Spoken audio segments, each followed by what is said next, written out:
Bien, como ven en la pantalla entonces, hoy vamos a hablar del gobierno de la iglesia y de cómo una autoridad piadosa fomenta la unidad.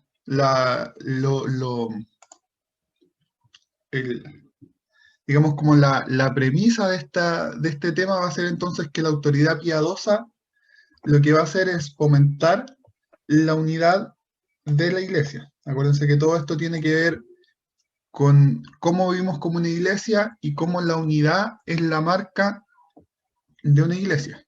Es lo que hemos estado hablando toda esta semana. Entonces, ¿cuál, vamos a pensar un poco en cuál es el rol o más bien cómo funciona la toma de decisiones dentro de una iglesia? ¿Cuál es, ¿Cuál es el rol que tienen los líderes en la toma de decisiones? ¿Cuál es el rol que tienen las personas en la toma de decisiones? Y eso es lo que vamos a llamar el gobierno de la iglesia. Y la verdad es que no es algo que nos preocupe,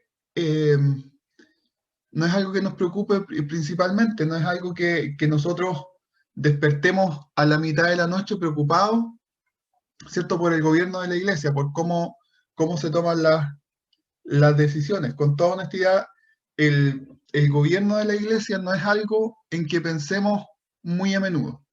Generalmente, más bien es lo contrario, es algo que asumimos que es así y que ni siquiera nos cuestionamos mucho y que en algunos casos ni siquiera entendemos mucho cómo funciona.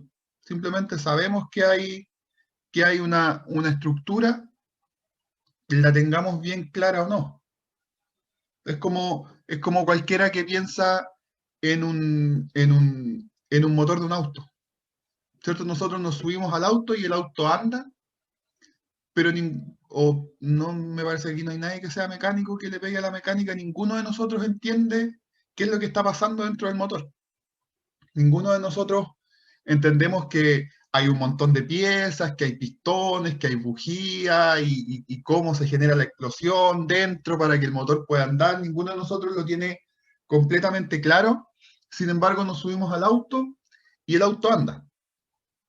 Ya sabemos que el motor que está dentro es importante, pero no pensamos mucho en ello. Cuando cualquiera de nosotros va manejando, no vamos pensando, oye, a la velocidad que debe ir girando, la cantidad de explosiones por segundo que se deben estar generando, nadie piensa en eso.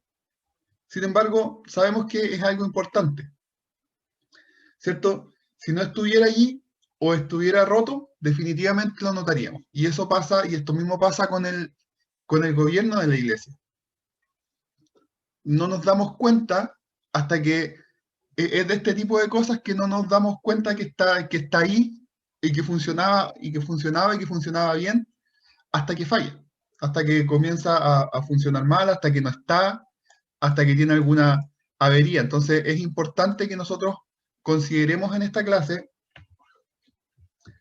cómo o vamos a dedicar entonces toda esta clase para hablar acerca del gobierno de la iglesia, ya que es una parte fundamental para que la iglesia se mantenga fiel a su misión.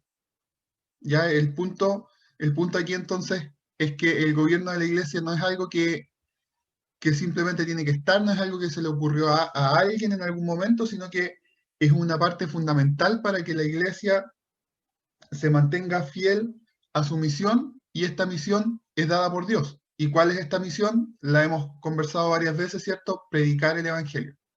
La iglesia está para predicar el Evangelio. Y esta misión la ha tenido la iglesia durante mucho tiempo. Desde el principio la misión de la iglesia no ha sido otra que predicar el Evangelio. Todo lo que nosotros hacemos es en función de buscar maneras de predicar el Evangelio, ¿cierto? Y todo lo demás es complementario a esa función primaria, digamos, de la iglesia, la cual es predicar el Evangelio. Mientras más conocemos cómo funciona entonces el gobierno de la iglesia, podemos ajustar mejor la manera en que vivimos como miembros de una congregación. ¿Para qué? Para promover la unidad de la iglesia. Entonces, si nosotros entendemos cómo es el gobierno de la iglesia, nosotros también vamos a poder participar mejor en la unidad de la iglesia, ya porque todos vamos a tener y vamos a partir de conceptos claros. Entonces, eh, para comenzar, vamos a poner una definición, ¿cierto?, de qué es el gobierno de la iglesia. El gobierno, vamos a decir que el gobierno de la iglesia básicamente es el sistema a través del cual se toman las decisiones en la iglesia.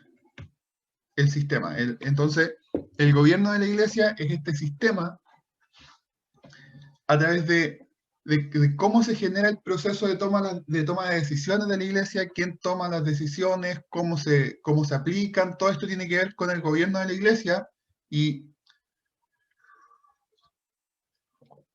en nuestra iglesia esto está personificado, digamos, principalmente en nuestro pastor y en los oficiales, lo que la Biblia en algunos lugares le va a llamar al pastor anciano, y los oficiales que van a ser llamados diáconos. Ya es entonces el sistema a través del cual, decíamos, se toman las decisiones en la iglesia, que es donde reside la autoridad. Entonces, ¿cómo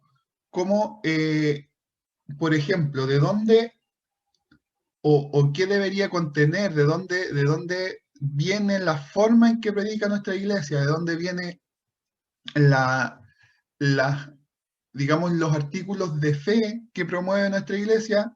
Básicamente viene desde acá. Sabemos que nosotros pertenecemos en el macro a una denominación, que esta denominación tiene sus artículos de fe, pero estos son validados por nuestro pastor junto a sus oficiales.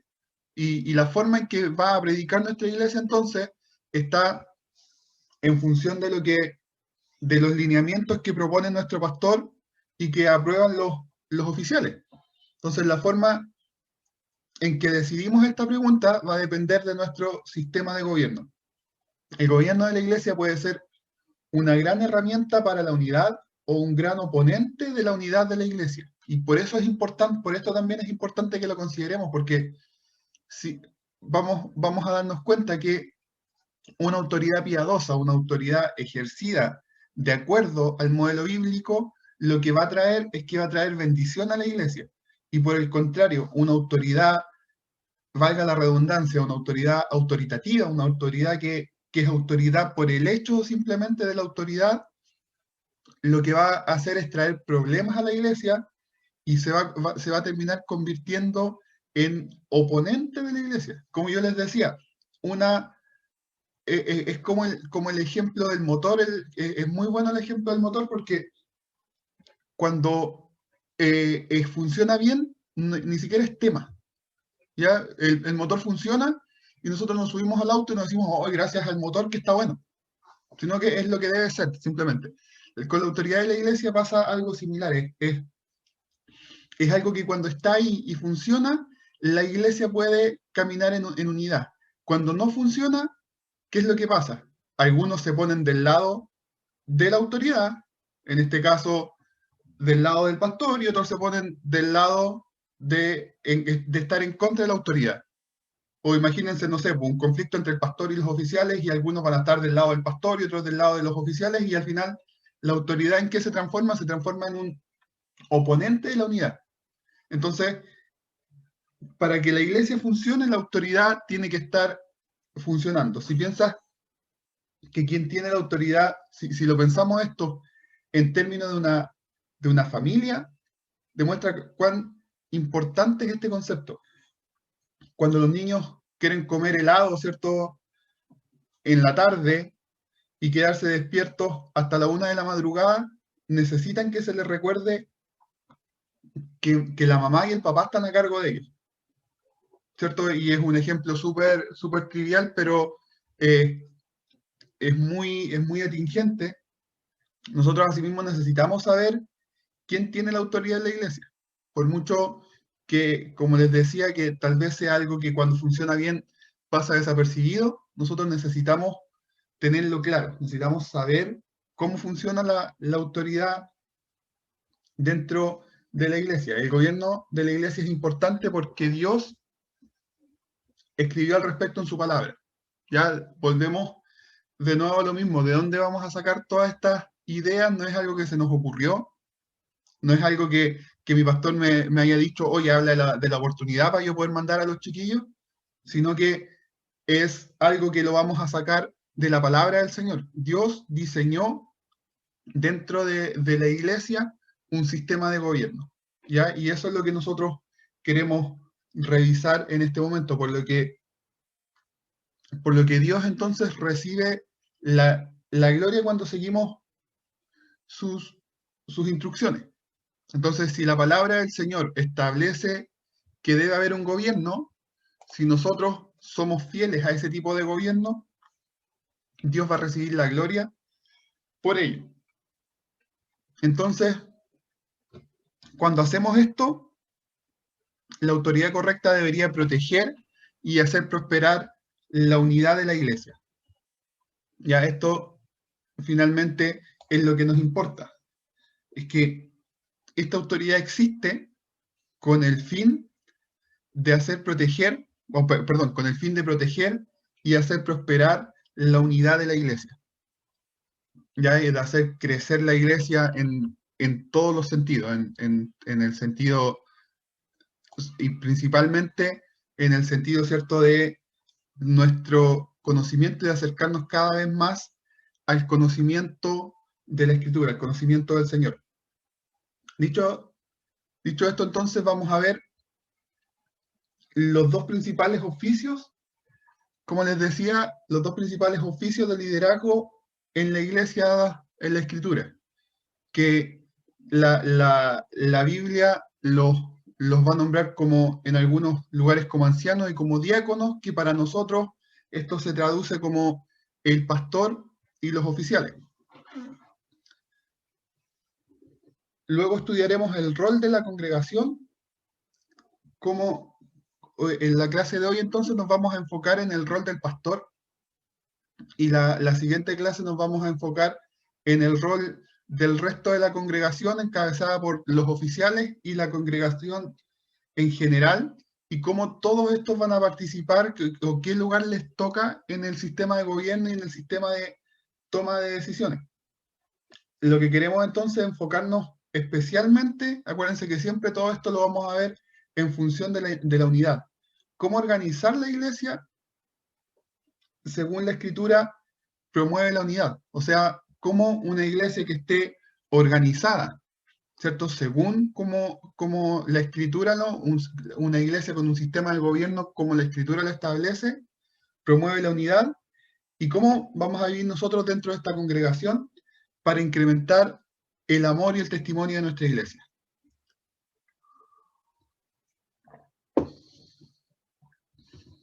Entonces ya dijimos que los oficios bíblicos en la iglesia son el anciano y los diáconos, caracterizados en nuestro contexto como pastores oficiales.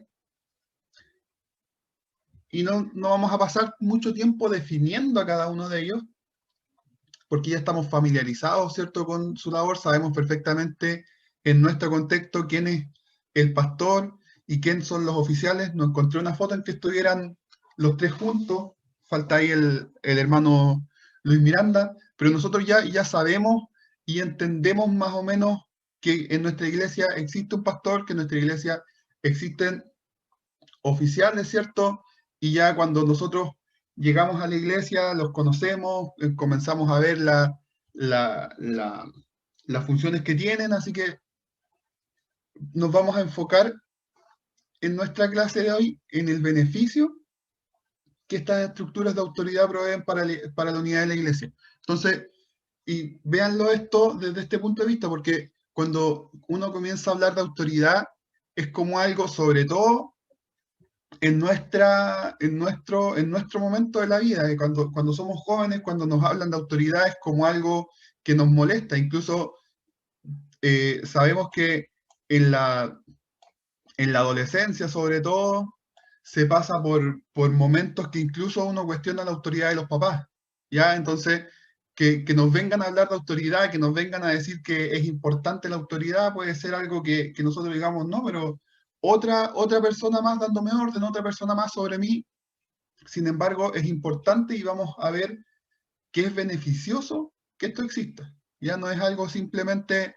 que es porque que al Señor se le ocurrió nomás y nosotros, bueno, vamos a tener que hacerle caso, sino que como todas las cosas que el Señor ha dispuesto, es importante porque para nosotros trae un beneficio. No es algo que simplemente nosotros decimos, ah, ya bueno, está en la Biblia, habrá que hacerlo. Entonces vamos a hablar, en primer lugar, del pastor. Y nos vamos a enfocar, como les decía en esta clase, en hablar del pastor.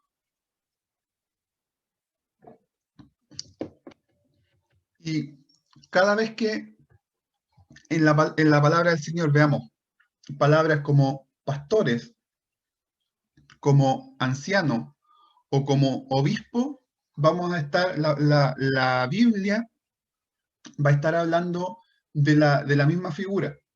El oficio o el término anciano, o en griego presbúteros, se usa de manera intercambiable para el supervisor u obispo, que en griego es episcopus, y pastor, que es poimenas.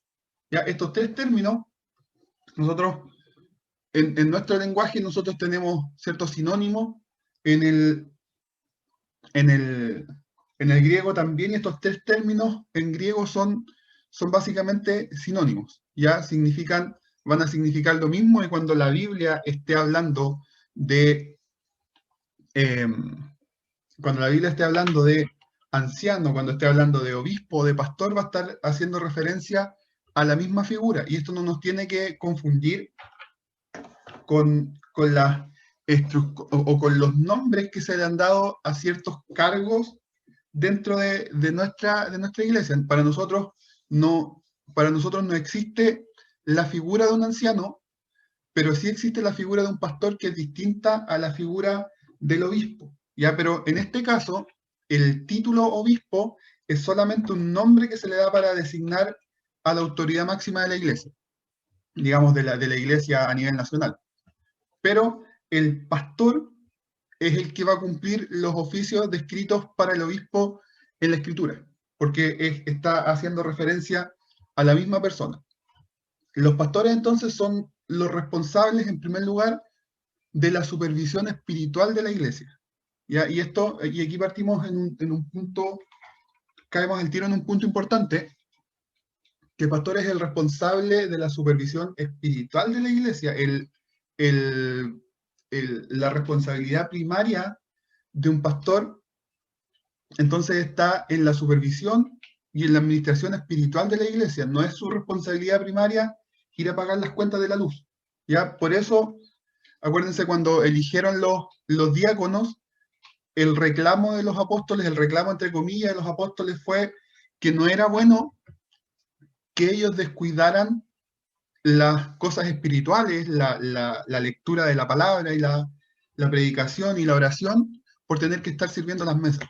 ¿Ya? ¿Por qué? Porque la función principal de los pastores en este caso es la supervisión espiritual de la iglesia. Por ello, en Hechos 20-28, Pablo les dice a los pastores o a los ancianos de Éfeso, dice, está mal la cita, me parece. Dice, por tanto, mirad por vosotros y por todo el rebaño que el Espíritu Santo os ha puesto por obispos para apacentar la iglesia del Señor, la cual él ganó por su propia sangre. ¿No? La cita está bien. Dice entonces, mirad por vosotros y por todo el rebaño que el Espíritu Santo os ha puesto por obispos. Acá le está hablando a los pastores y les dice, está usando esta otra palabra, para apacentar la iglesia del Señor, la cual él ganó por su propia sangre. Un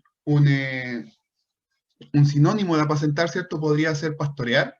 Entonces acá lo que le está diciendo es que tengan cuidado de de la iglesia, del rebaño, ¿cierto? O la iglesia en la cual el Espíritu Santo los puso por pastores.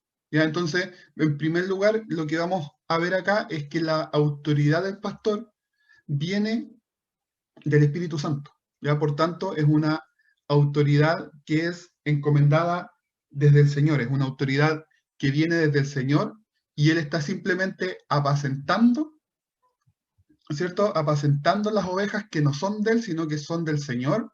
¿Por qué? Porque fue el Señor quien las ganó por su propia sangre.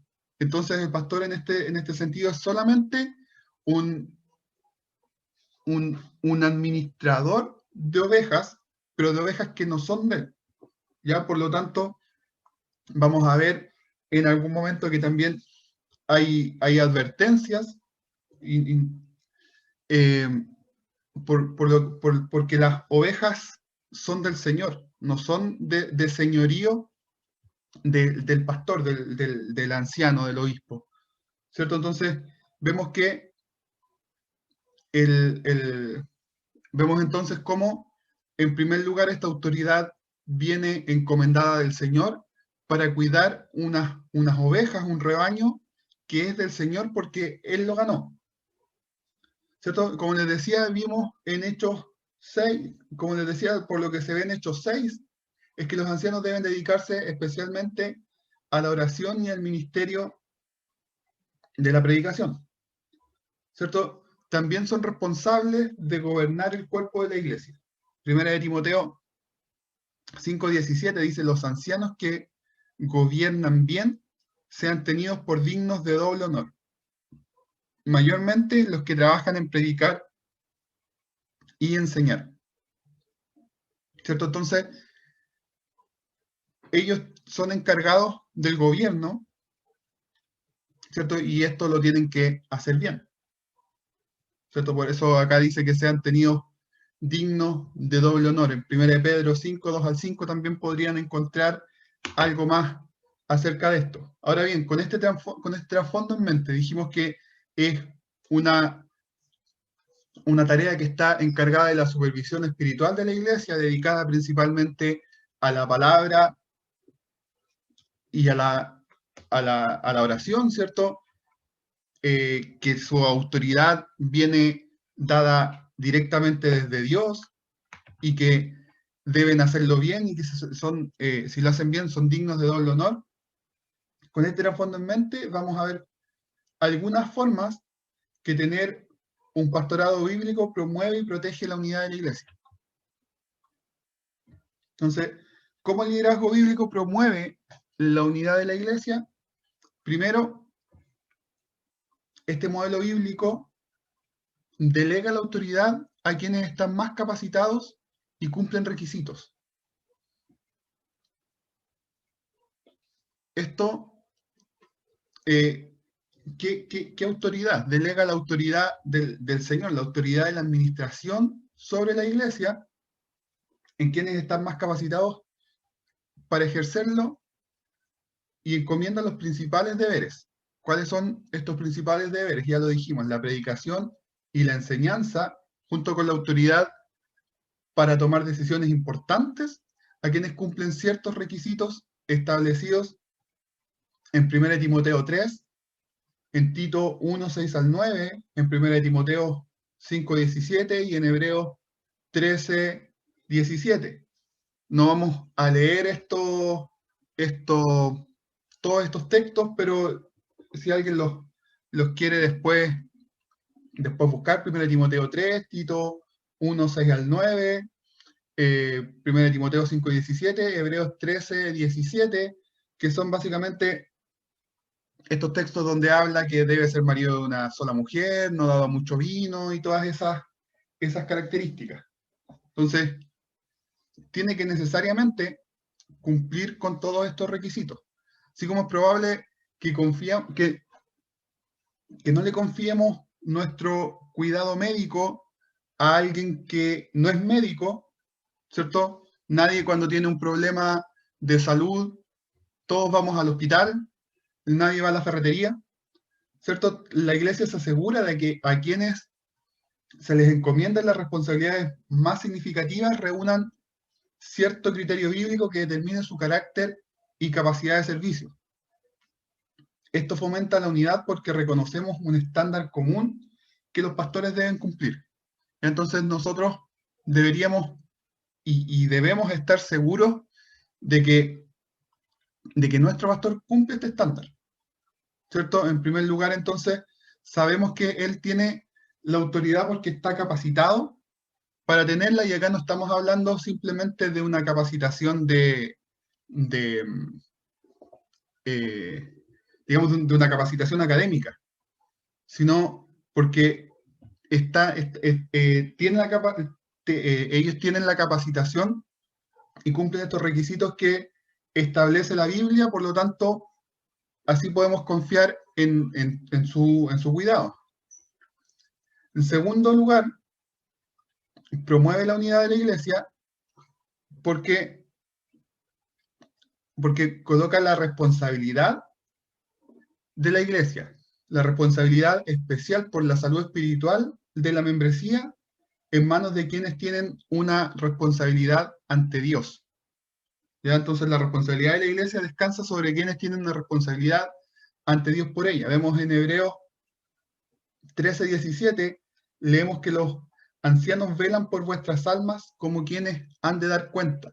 Esto quiere decir entonces que nuestros pastores velan por nuestras almas porque ellos van a dar cuenta algún día por nosotros. Ellos van a decir, tenías toda esta iglesia, ¿qué pasó con ellos?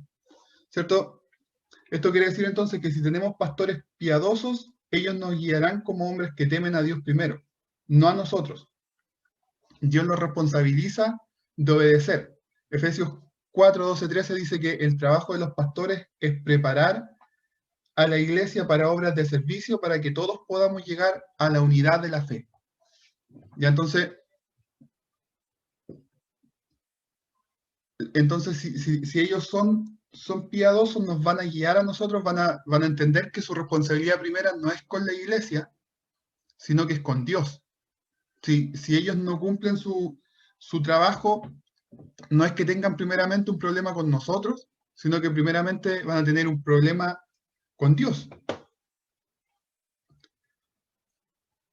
En tercer lugar, esta forma de liderazgo promueve la unidad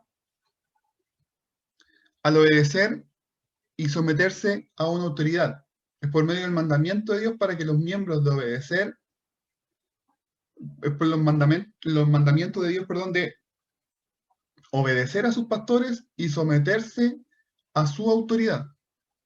Ya cuando nos sometemos juntos a la autoridad, esto fomenta la unidad. ¿Por qué? Porque básicamente esta postura de sumisión hace que seamos más humildes y menos orgullosos, más respetuosos y menos desafiantes. ¿Ya? La sumisión de por sí, el someterse a una autoridad no es malo en principio, ¿ya? No pensemos inmediatamente en una sumisión de opresión, ¿ya? Sino que simplemente, al igual que en el hogar, en nuestra propia relación con Dios, reconocer con humildad la autoridad correcta trae beneficios. ¿Cierto? Esto es como el tipo de sumisión de la que estamos hablando acá, es la que esperamos de un padre al hijo. Perdón, al revés. De un hijo a su padre. ¿Cierto? De obedecer. ¿Por qué? Porque simplemente, no porque el hijo sea menos que el padre, sino que porque el padre tiene una autoridad sobre el hijo. Hebreos 13:17 dice, obedeced a vuestros pastores y sujetaos a ellos, para que lo hagan con alegría y no quejándose, porque esto no es provechoso. Entonces, ¿qué es lo que nos vamos a ver más adelante? Las aplicaciones de esto.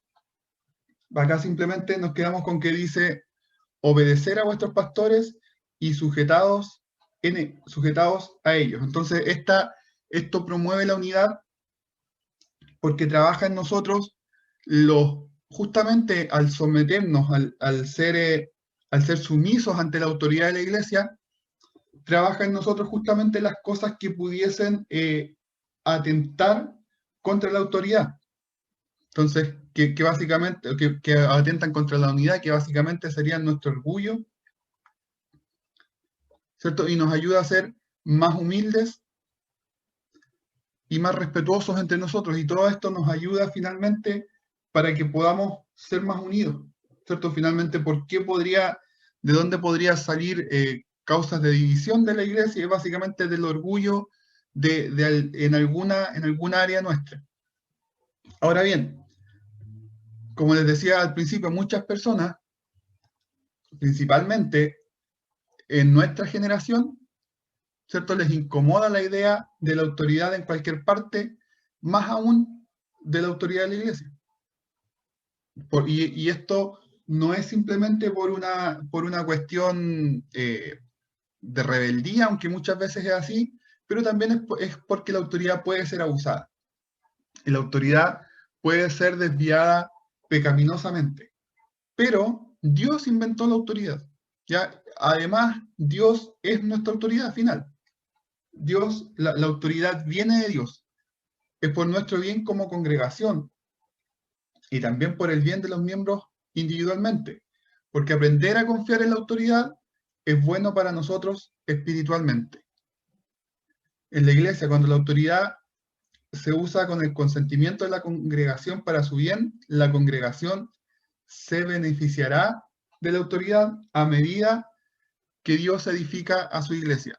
Entonces, como les decía, a pesar de que esta autoridad puede ser abusada, ¿cierto? Puede ser torcida por el hombre, es algo que viene del Señor y que nosotros tenemos que entender que bien empleada, bien desarrollada, nos vamos a beneficiar a medida que Dios edifica a la iglesia.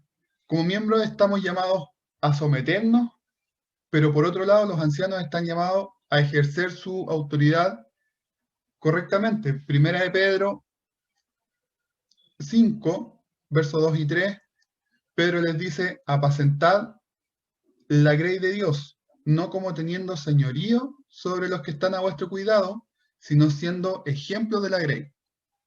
Los ancianos deben caracterizarse entonces por usar su autoridad de una manera que demuestre que entienden que la iglesia no les pertenece a ellos, sino a Cristo. Deben tener un corazón de siervo y exhibir esa misma humildad que exhibió Cristo.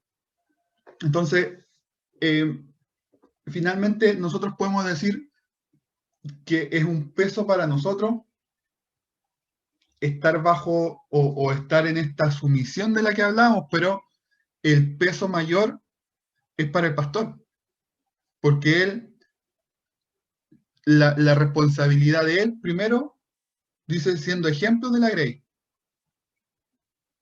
no enseñorearse y como decíamos hace un rato, dando, o más bien, velan por nuestras almas porque van a dar cuenta de nosotros. Y nosotros no digamos que somos los más, eh, no digamos que somos los mejores como para que sea un trabajo fácil. Todo lo contrario. Es la responsabilidad nuestra simplemente es obedecer y someternos a la autoridad, pero la responsabilidad de ellos, la responsabilidad del pastor es mucho mayor con respecto a nosotros. Tiene todo el peso o es mucho mayor el peso. Y finalmente, este liderazgo bíblico nos protege. ¿Y de qué nos protege?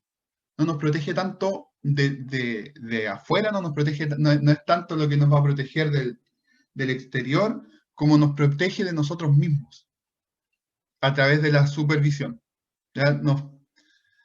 El hecho de tener una supervisión constante, decíamos al principio que la tarea del pastor es la supervisión espiritual de la iglesia, y el hecho de que exista esta supervisión, entonces lo que hace es protegernos, nos protege de nosotros mismos, nos protege del pecado, nos protege de desviarnos, nos protege de, como dice por ahí la palabra en algún lugar, de prestar oído a fábulas, a enseñanzas erróneas, a doctrinas de hombres, a cosas torcidas.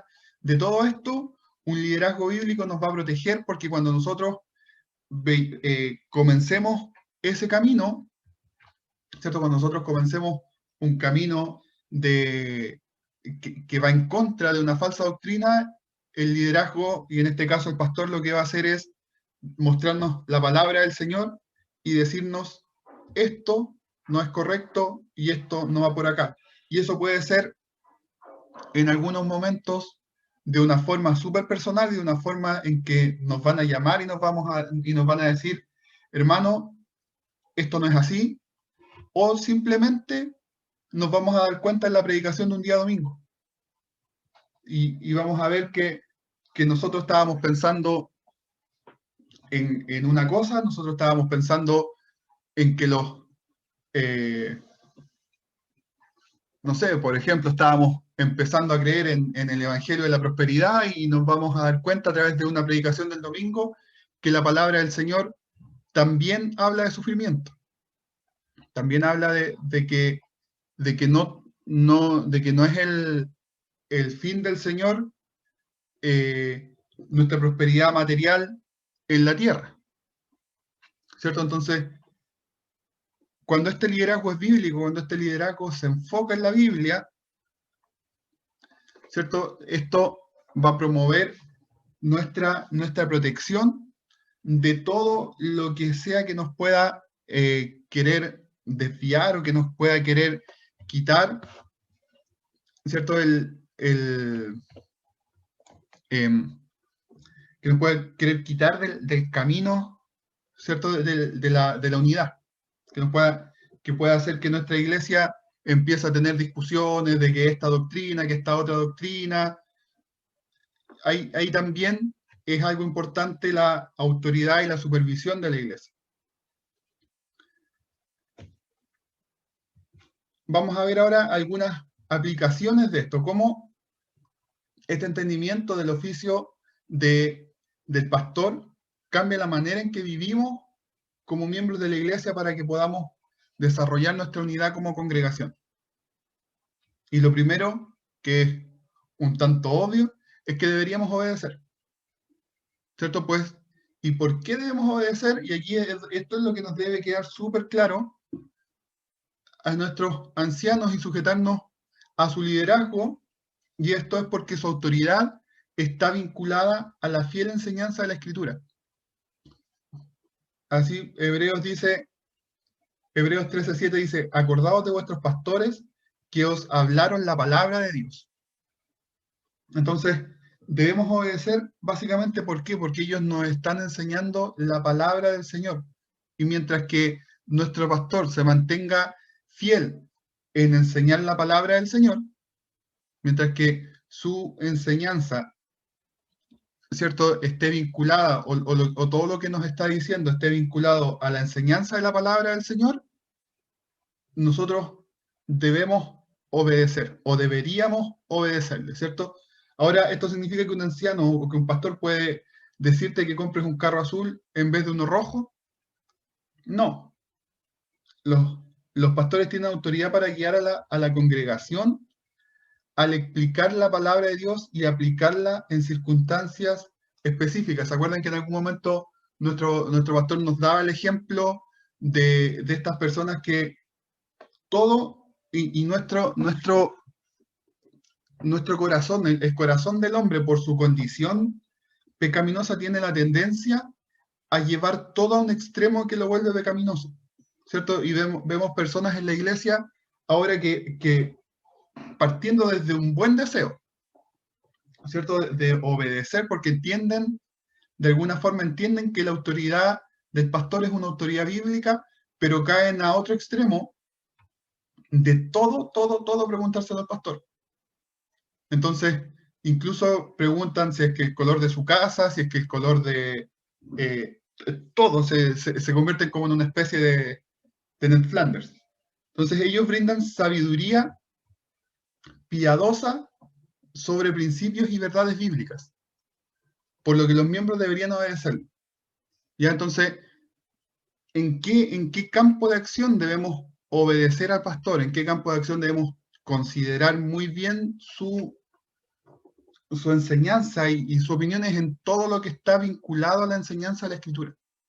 Y siempre donde la Escritura tenga algo de autoridad, la voz del pastor debiese ser relevante. Y esto es más bien en los aspectos esenciales de nuestra vida, en todo lo que tenga que ver con decisiones importantes de nuestra vida, siempre la palabra del Señor va a tener autoridad. Por lo tanto, la voz de nuestro pastor va a ser relevante. Ahora, si nosotros estamos viviendo bajo esta autoridad, si nos compramos un auto o una camioneta, vamos a tomar la decisión correcta o seguimos en el barrio A o en el barrio B. ¿Por qué? Porque sabemos que estamos dentro de un campo, dentro de una línea que nos permite actuar. ¿Ya? Entonces, en todas las cosas importantes, la escritura tiene algo que decir, por lo tanto, la voz del pastor es importante. En segundo lugar, esfuérzate por hacer que tu pastor trabaje con alegría y no quejándose. Ya sabemos, como acuérdense que vimos en un verso, en el verso de Hebreos 12:17, que decía que para que lo hagan con gozo y no quejándose, ¿cierto? Y ahí nos decía que no es bueno. Así que tenemos que buscar formas de animar a nuestro pastor y de orar por él. Parte de esto implica la percepción que creamos de nuestro pastor con el resto, ¿ya? Entonces, acá podemos ver varias cosas que nosotros podemos hacer para que él trabaje con alegría y no quejándose, para que de cierta forma hacerle un poco más llevadera la pega. Nuestra tarea como congregación, entonces, es buscar las formas, y una muy importante es orar, que siempre esté en nuestras oraciones, y dar ánimo. ¿Y cómo damos ánimo? No tan solo dando un palmetazo en la espalda, sino que también estando. A veces simplemente estando en los momentos en que se nos llama a estar. Estando en los servicios, apoyando los trabajos, eh, encendiendo la cámara en los servicios, cosas tan simples como esas, ayudan a dar ánimo. ¿Por qué? Porque muestran en nosotros que hay una disposición, que no estamos solamente por cumplir, ¿cierto? Que no estamos solamente porque el domingo en la tarde ya hay que estar en el servicio, bueno, conectemos el servicio, pero dejémoslo ahí y veamos otra cosa. Sino que vemos que estamos dando ánimo. Y como les decía también, ayudando nosotros, porque nosotros muchas veces hacemos publicidad negativa y vemos muchas personas que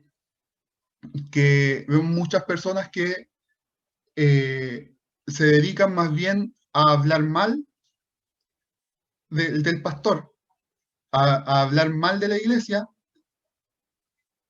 con personas que tal vez están más débiles en la fe, con personas que tal vez están más un poco, o que vienen recién llegando, y nosotros lo que hacemos en vez de animar es crear una percepción negativa, y eso no debe ser.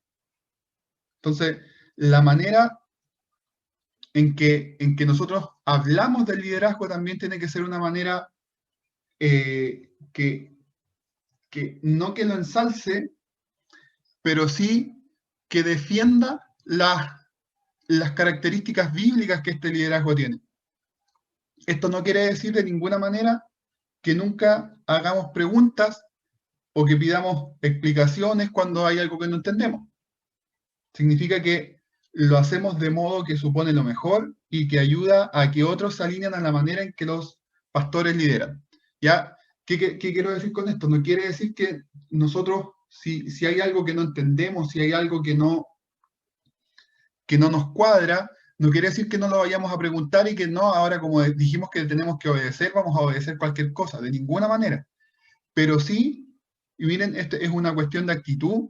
Al hacer la pregunta, no tenemos que suponer inmediatamente una mala intención, no tenemos que suponer inmediatamente que hay algo que hay algo que hay algo turbio, que hay algo que, no sé, cualquier cosa, sino que tenemos que hacer las preguntas, o podemos hacer estas preguntas, pero siempre esperando tener una buena, siempre con una buena disposición para tratar de entender y no para cuestionar, ¿cierto? Es distinto una pregunta que intenta entender mejor un tema que una pregunta que nosotros hemos visto montones, que no esperan una respuesta, que no espera conocer la respuesta, sino que solamente espera cuestionar. Y esto se ve un montón en los debates, muchas veces hacen una pregunta que no espera la respuesta, sino que espera de la respuesta generar un cuestionamiento. Y en última instancia, busca instancias de rendición de cuentas, consejería y acepta procesos de guía y de disciplina. Así tu pastor te conocerá mejor y podrá cuidar de ti de mejor manera.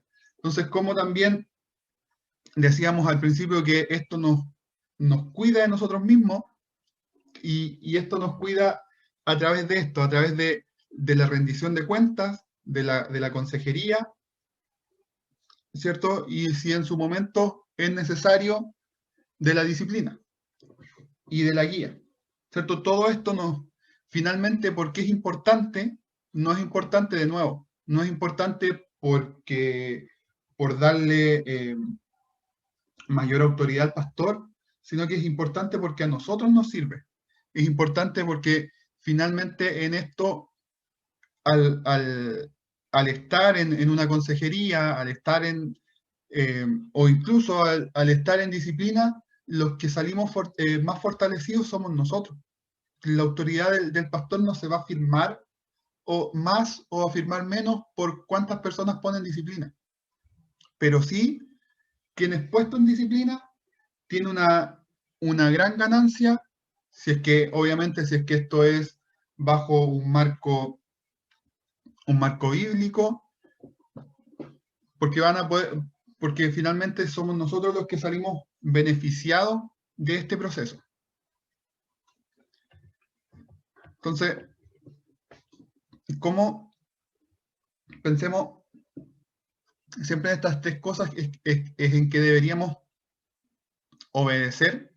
Si esta autoridad es bíblica, si esta autoridad cumple con lo que dijimos al principio, deberíamos obedecer, deberíamos esforzarnos porque nuestro pastor trabaje con alegría y buscar instancias entonces donde nosotros podamos someternos a esta autoridad de una forma piadosa.